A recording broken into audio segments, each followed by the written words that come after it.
Balik lagi bersama gue Irfan Ramadan di Ketemuan UMKM bersama Bena Enterprise. Kali ini gue kedatangan Mas Arton. Benar kan spellnya? Arton? Yes, Mas Arton. Beliau ini berdomisili Malang, jadi kebetulan lagi di Jakarta. Langsung aja nih kita tanya-tanya nih. Ayo Mas Arton, coba ceritain tentang Mas Arton nih. Saya Arton Eduardo. Arton Eduardo. Arya Prabawa. Panggil Arton aja. Tapi Eduardo is also my name. Mas Edu. Banyak orang yang panggil aku Eduardo. Banyak orang yang panggil aku Eduardo. That's why akhirnya aku memutuskan kayaknya nama Eduardo ini harus aku embrace juga ya. That's why semua social media aku namanya Eduardo Volume. Eduardo Volume. Eduardo Volume. Jadi Instagram, TikTok, maybe Twitter, semuanya Eduardo Volume. Ya nggak apa-apa kan, Eduardo is also my name. Jadi I need to embrace. Karena Arton tuh susah. Buat orang yang belum pernah ketemu, kalau mungkin itu spellingnya gimana gitu. Arton. Pernah nggak menghadapi kesulitan terbesar dalam hidupku ya adalah pas aku pesan kopi, yang harus ditulis nama. Iya. Itu, jadi kayak orang salah tulis terus. Kalau nggak Anton lah, Ariton lah, Arton, udah sulit dah gitu. Jadi masa gue kalau pesan kopi, gue keluarin KTP dong. Serius atau SIM gitu loh. Kalau nggak di spell. Salah pasti misspelling gitu. Di spell pakai yang alpha, nano. Nah, aku paling nggak bisa spelling yang dipanjang-panjangin misalnya apa tuh alpha apa segala macam sesioria gue nggak bisa. Jadi kalau diminta spell gue bahasa Inggris Arton, orang nggak ngerti lagi. Susah. Tapi Arton bener. Arton. Ya, jadi Mas Arton ini adalah memiliki basic di digital marketing dan digital security guys. Buat kalian yang kurang tahu nih, di sesi ini Mas Arton bakal cerita banyak ilmu yang daging kalau kata anak Gen Z ya. Ilmu daging ya. Nih yuk cekidot. Oke, jadi aku punya sebuah digital agency kecil-kecilan namanya Revolutions. Jadi orang mau bilang itu a business boleh, mau bilang itu a startup silakan. Basically itu bisnisku yang aku bangun dari awal 2017 sampai sekarang. So let's say hampir 6 tahun lah ya total aku berbisnis di ekosistem digital. So it's basically a digital marketing dan branding agency. Itu di luar kapasitas mengelola agency, aku juga praktisi digital marketing, praktisi literasi digital, praktisi keamanan digital juga, kayak gitu. Jadi aku juga bantuin banyak program-program dari partner company, kayak misalnya Grow with Google, terus ada program-program dari Micro Mentor Indonesia, and then ada juga dari Kemenparekraf, Kemenkom UKM, terus Kominfo yang paling banyak di 1000 startup digital, literasi digital, pandu digital, digital talent scholarship, semua. Nah, belum selesai. Ada lagi. Jadi aku punya social movement juga, bareng-bareng sama teman-teman di Duta Damai. Kebetulan aku salah satu Duta Damai Jawa Timur angkatan pertama dari BNPT. BNPT pernah dengar nggak? BNPT Badan Nasional Penanggulangan Terorisme Republik Indonesia. Nah, aku adalah salah satu Duta Damai angkatan pertamanya, terpilih di tahun 2017 akhir kalau nggak salah. I'm one of the senior Duta Damai Jawa Timur. Terus masih ada lagi. Ini fakta menarik. Karena kan kita punya sangat menarik. 24 jam dalam sehari ya. Jadi mungkin kita tuh sibuk, tapi kan kadang-kadang ada waktu-waktu di mana ada waktu luangnya, mungkin sore hari, atau malam hari, atau subuh hari. Nah, jadi my education background S1-nya itu bukan di bisnis, bukan di digital, bukan di IT. Sekarang kan aku kerjanya di ekosistem digital marketing, branding, whatever digital security for business. Tapi S1 ku backgroundnya adalah sastra Inggris linguistics. Wow. Luar biasa. Apakah aku melakukan pekerjaan yang berhubungan dengan bahasa? Iya. Yes. Until right now, saya masih aktif sebagai seorang penerjemah. So basically, I'm a translator and interpreter. Seorang penerjemah juga bahasa Indonesia, bahasa Inggris. Beberapa kali juga aku sempat membantu project buku as an editor. Jadi ya, itu kurang lebih sekilas tentang Ayrton Eduardo. Oke. The work and the activity. Ada kuis, tebak ada berapa job yang dikerjakan Pak Edu. Ini kuis ya, nanti langsung jawab di story, mention Pen Enterprise. Teman-teman yang punya bisnis, siapa tahu nonton. Basically, aku juga aktif di social media sebagai influencer dan KOL. Aku udah sering mempromosikan banyak bisnis, banyak usaha, ada brand juga. Terakhir aku kerjasama bareng sama Hyundai Motor Indonesia untuk promosiin salah satu mobilnya dia. Kebetulan gue ada kayak expo gitu di kota aku di Malang, dan aku dapat kesempatan untuk bantuin promosi Hyundai dan si mobil baru itu gitu. Dan merek-merek yang lain. Udah banyak sih, mungkin lebih dari 10 brand mungkin selama 2 tahun terakhir. Kenapa aku jadi influencer? Boleh dibilang tiba-tiba, nggak tiba-tiba banget, tapi nggak sengaja nyemplung. Jadi kan sebelum pandemi sampai sekitar 2020, kan aku aktif ngelola agency. Biasanya aku ngasih job ke orang. So aku manage brand deals, influencer management untuk brand clientsku, ya kan? Karena pandemi tidak ada job di agency, hampir semua project itu di cancel atau di postpone. Iseng-iseng, karena kita juga sering dapat undangan tampil seperti segala macam. Ya udah deh, aku promote my social media, followersnya lebih banyak jadinya, jadi banyak yang kenal. Terus mikir, social medianya kayaknya aku bisa manfaatin deh. The more people know me, kayaknya ini bagus kalau jadi platform promosi juga, daripada nungguin job ngurusin orang atau talent. Ya sudah, coba kita nyemplung jadi kreator atau influencer juga pelan-pelan. Awalnya promosiin gratis buat UMKM, misalnya kayak punya bisnis kuliner, apalah segala macam gitu, review, belajar ya. Lama-lama makin kesini ada merek atau brand-brand yang nawarin. Akhirnya kita jadi punya red card. Akhirnya kita jadi professional influencer sekarang gitu. Wow, jadi nambah lagi guys tebakannya. Coba kalian tebak ada berapa. Tapi dari profil yang dijelaskan dengan Mas Ayrton nih, perjalanannya nih ya cukup panjang sekali. Dan ada beberapa ranah yang berbeda, dari lulusannya S1 bahasa sastra Inggris, terus ke digital marketing, akhirnya jadi digital secure, sekarang akhirnya menjadi influencer juga. Luar biasa sekali ya. Ini mungkin makna learning by doing kali ya. Jadi ngalir aja, nanti ada aja ya. Nah, boleh cerita sedikit gak Mas Ayrton? Awal mula Ayrton. Mas Ayrton. Beda-beda. Itu kan emang sulit. Saya ada kesulitan pelafasan tapi gimana. Pada akhirnya setelah kau bertemu dan ngobrol, lu biasa akhirnya. Nggak aneh itu nama itu. Iya. Karena baru pertama kali. Nah itu. Karena kau Gen Z, jadi mungkin kau tidak mengenal Ayrton Senna. Do you know Ayrton Senna? No. Ayrton Senna itu adalah F1 racer, salah satu yang paling terkenal di dunia. Sudah almarhum, sudah rest in peace. Dia dulu adalah head to head dengan Michael Schumacher. And then Ayrton Senna pass away, Michael Schumacher jadi juara dunianya, championnya gitu. Dulu mereka head to head. Waktu my mom pregnant, dia ngidamnya nonton Ayrton Senna. Oh itu gitu, maknanya. Ayrton Senna. Jadi memang jarang nama Ayrton. Iya benar. I always kayak nungguin ya waktu gua sekolah atau kuliah, ada nggak ya teman gua namanya Ayrton gitu, biar nggak aneh-aneh banget loh. Karena kadang-kadang kita bangun tidur aja ngerasa nama gua aneh. Sulit lagi kalau mau pesen apa-apa orang nggak ngerti ya kan gitu. Oh saya pernah dengar, tapi Exton Salim. Exton Salim. Ya maksudnya hampir mirip, beda dari yang lain kan biasa Ayrton.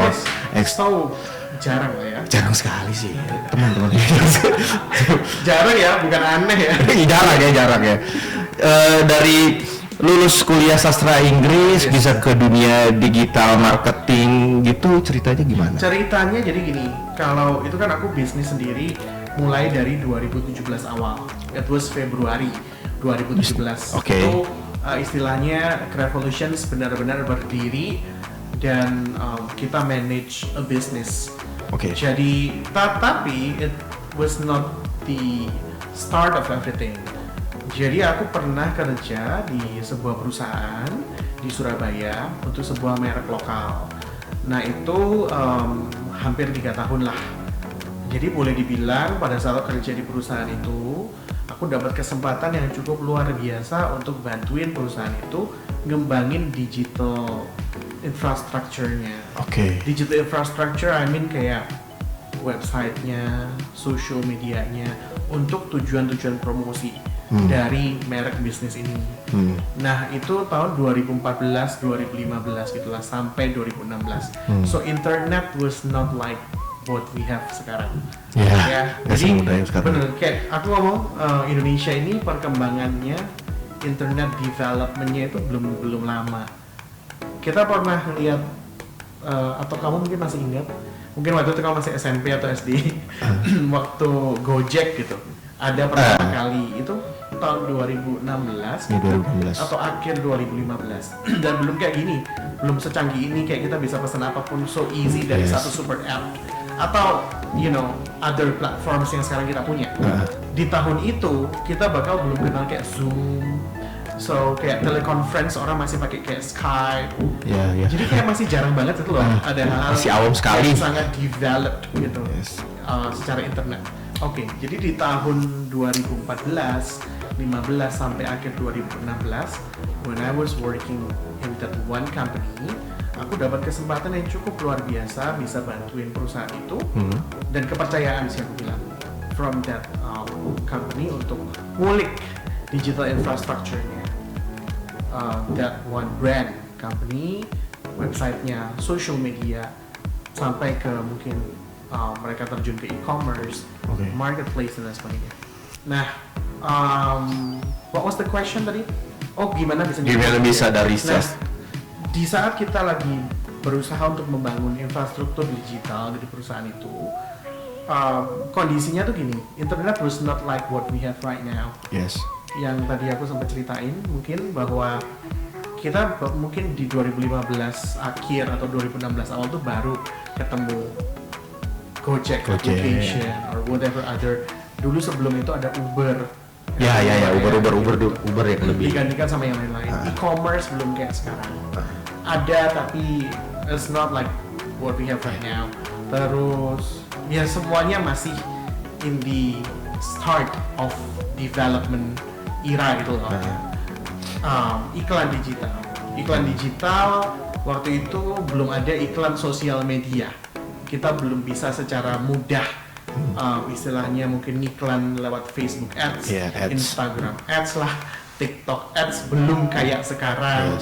Industri influencer belum semarak dan secommon sekarang. So kita belajar dari hal-hal yang masih agak konvensional.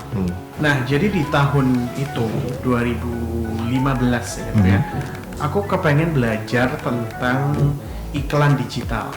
Kenapa belajar iklan digital? Karena tren digital kan makin berkembang, pengguna sosial media makin besar, terus orang mulai beralih belanja ke online store. Walaupun mungkin e-commerce ataupun marketplace belum sebanyak sekarang, orang-orang udah mulai belanja lewat website dari brand masing-masing gitu ya. Website. Nah akhirnya terus kita ngeliat juga as a promotion team dari company itu, kita bisa save a lot of ads budget atau budget iklan kalau kita bisa transisi ke spending iklan secara digital. Nah di tahun 2015 itu mungkin sudah ada Facebook, Instagram juga udah ada, tapi iklan itu belum secanggih sekarang atau era setelah itu gitu loh. Jadi kita belajar lewat sesuatu yang lebih konvensional dalam ranah iklan digital, yaitu Google AdWords atau pokoknya iklan yang tayang di platformnya Google. Salah satunya yang waktu itu kita ngelihatnya sesuatu yang lumayan lumayan overwhelming gitu, ada atau baru lah, bukan overwhelming, itu kayak sesuatu yang baru adalah iklan yang tayang di YouTube. Ya, jadi bukan kita ngupload video iklan ya, tapi iklan itu istilahnya kayak video yang muncul di video gitu loh. Ya kan? Paham kan? Ya, paham. Mungkin you're watching YouTube, so iklan yang ada di dalam sebuah video itu sesuatu yang menurut kita baru gitu loh. Kayak kita nonton TV ada iklannya di ini kita nonton YouTube ada iklannya gitu ya. 5 detik pertama. Dan penonton YouTube makin lama makin gede waktu itu. Akhirnya aku berusaha untuk belajar, me and my team berusaha untuk belajar, kita ngeliat gimana ya caranya, kita cari informasi, kita belajar, ada yang namanya Google AdWords, ada Google Display Ads, ada YouTube Ads gitu-gitu. Cuman kita nggak ngerti cara placement iklan tuh gimana. Gimana caranya supaya kita bisa naruh iklan dalam video, atau gimana caranya supaya iklan kita muncul di videonya orang. We don't know how. The only information yang aku dapat adalah platform ini adalah milik dari perusahaan Google.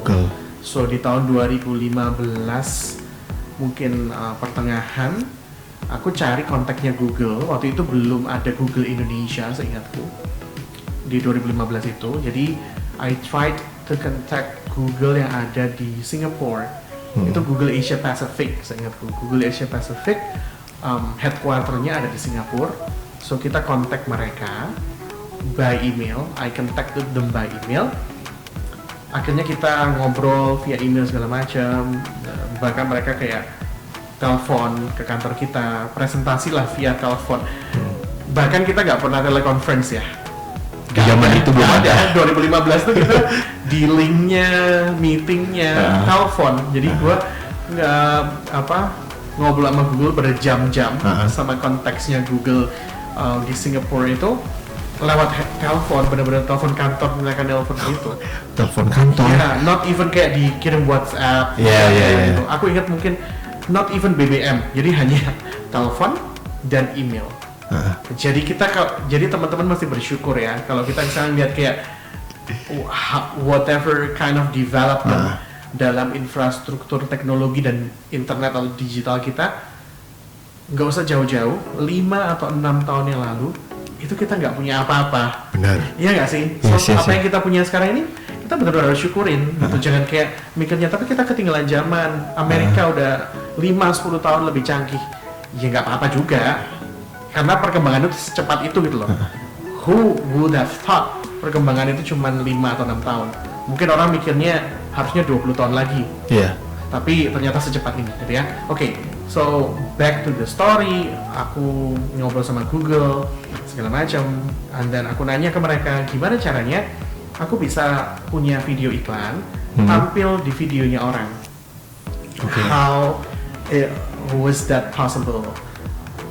Karena memang benar-benar nggak tahu. I didn't have the IT, digital or that kind of background. Aku minta tolong mereka yang do the placement, tapi kita diajarin. So somehow kita diajarin caranya seperti ini, bikin account iklannya segala macam, memverifikasi account iklannya, naruh budget dan lain sebagainya. Jadi betul-betul belajar from basic sampai ke hal-hal yang detail tentang menetapkan iklan di ranah Google AdWords gitu ya. Kemudian Google Display, YouTube Ads dan lain sebagainya. Itu adalah pengalaman pertamaku mengenal iklan digital dalam kapasitas mau mempromosikan sebuah merek yang sedang aku bantu dalam kapasitas kerjaan gitu ya. Baru setelah itu kita belajar lagi, mulai aku ngeliat social media mulai growing nih. Kita develop lagi our social media platforms kayak Facebooknya, and then Twitter, Instagram terutama. Kita udah punya waktu itu 2016 awal itu an established website di mana orang bisa belanja di website itu. Benar. Jadi Terus kita mikir gimana cara promosi yang lebih baik. Selain iklan di YouTube, berarti social media. Kemudian social media kita belajar tentang influencer marketing. Mulai mencoba untuk mengembangkan kerjasama dengan influencer, dengan selebriti segala macam. Belajar gimana cara ngontak mereka dari nggak kenal sampai bisa jadi kerjasama. Nawarnya gimana, briefing konsep seperti apa. It's literally endorsement work gitu. Gimana sampai sebuah brand deals and endorsement project itu bisa tampil di halaman sosial media from A to Z. Betul-betul mencoba melakukan sendiri. And boleh dibilang kayak selama waktu itu orang-orang lain yang pernah bekerja di situ belum ada yang melakukan itu dalam konteks yang spesifik aku. Jadi benar-benar aku mencoba untuk sebagai pelopor ya di tempat gitu. itu. Kalau mungkin di era-era sebelumnya, before I came to the company, lebih kayak cari bintang iklan, gitu ya, beda gitu. Billboard. Jadi untuk sesuatu yang proyeknya gede. Tapi ini kan sesuatu yang lebih rutin tampil. Kita cari tren, siapa influencer atau artis atau selebriti yang lagi naik namanya, yang cocok sama image produk yang mau kita promote dan lain sebagainya. Jadi betul-betul belajar tentang itu. Terus kemudian juga sedikit tentang iklan. Kita mau mulai belajar tentang Facebook Ads, Instagram Ads dan lain sebagainya. Sempat juga kita kerjasama sama agency juga dari Jakarta. We were in Surabaya, kantor pusatnya. Kita kerjasama sama agency karena kita nggak ngerti detailnya tentang content development and then ads placement, tapi sambil belajar sampai akhirnya bisa ngerjain sendiri. Nah, 2016 bulan maybe Oktober atau November gitu, aku resign dari company itu, ngajuin surat resign, tapi I happened to stay in the company sampai Februari 2017 sebetulnya. Jadi aku masih ada di perusahaan itu 3 atau 4 bulan setelah aku ngajuin resign. Should be kan biasanya 30 hari.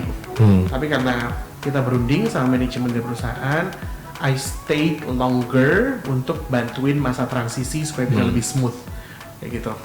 Nah, apa yang kulakukan after resignation adalah ngembangin digital agency-ku, Secret Revolutions itu.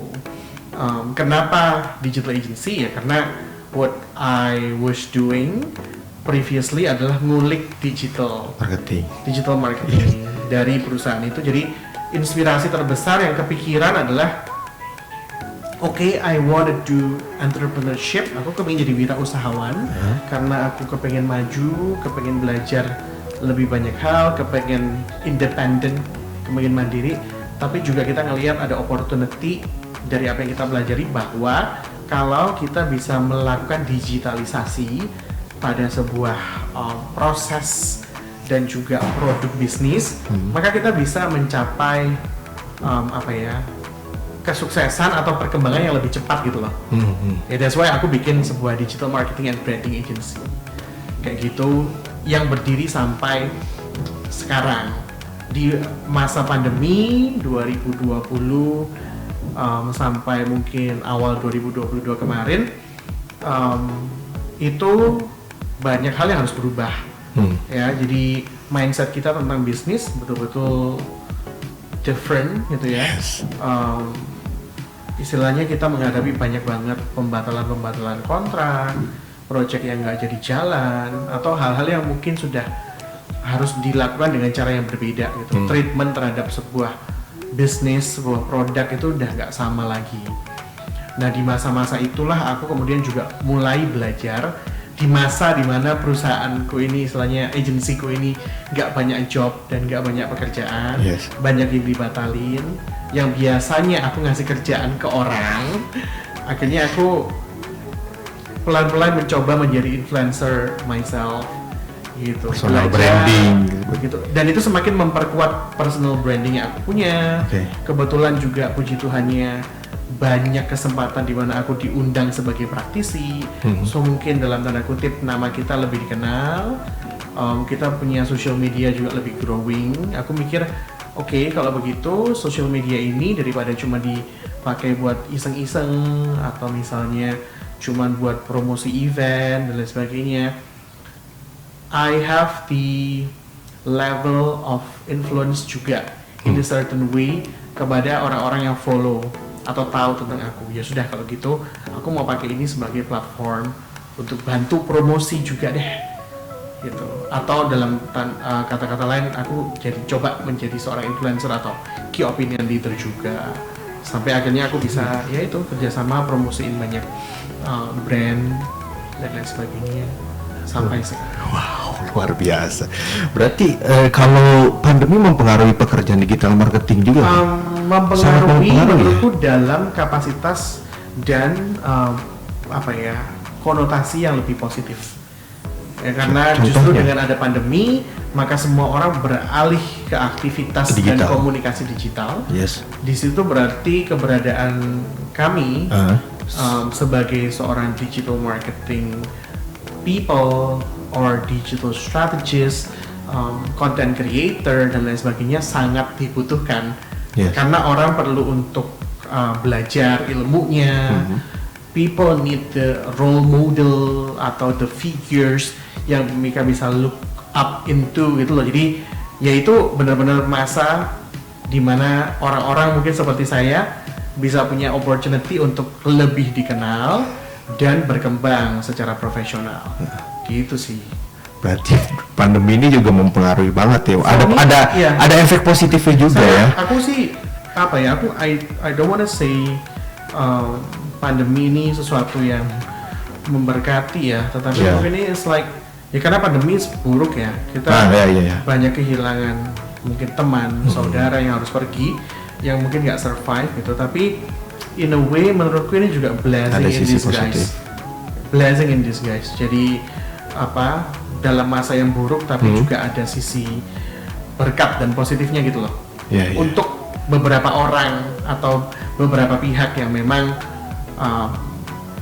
dalam tanda kutip diuntungkan di situasi itu ya. Walaupun ya itu it was not easy, dalam artian I have to realize juga tidak semua orang bisa grow gitu ya. Dalam masa yang sempit itu istilahnya mungkin everybody wants everyone to be somebody.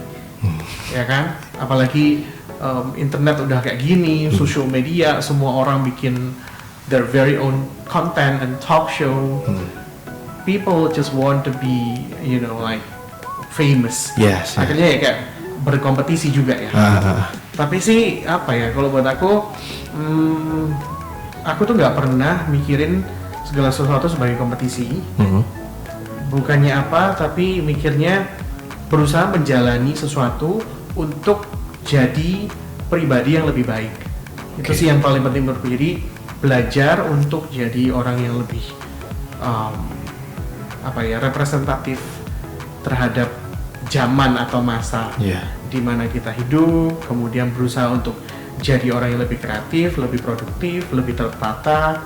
Itu aja intinya. Jadi dengan begitu kita nggak terlalu banyak ngelihat segala sesuatu sebagai kompetisi atau perbandingan, karena setiap orang masih punya keunikan dan jalan suksesnya masing-masing. Kapasitasnya sendiri-sendiri ya. Karena semua orang beda. Semua orang pasti punya audiensnya sendiri yang mungkin layak untuk dia sentuh gitu loh.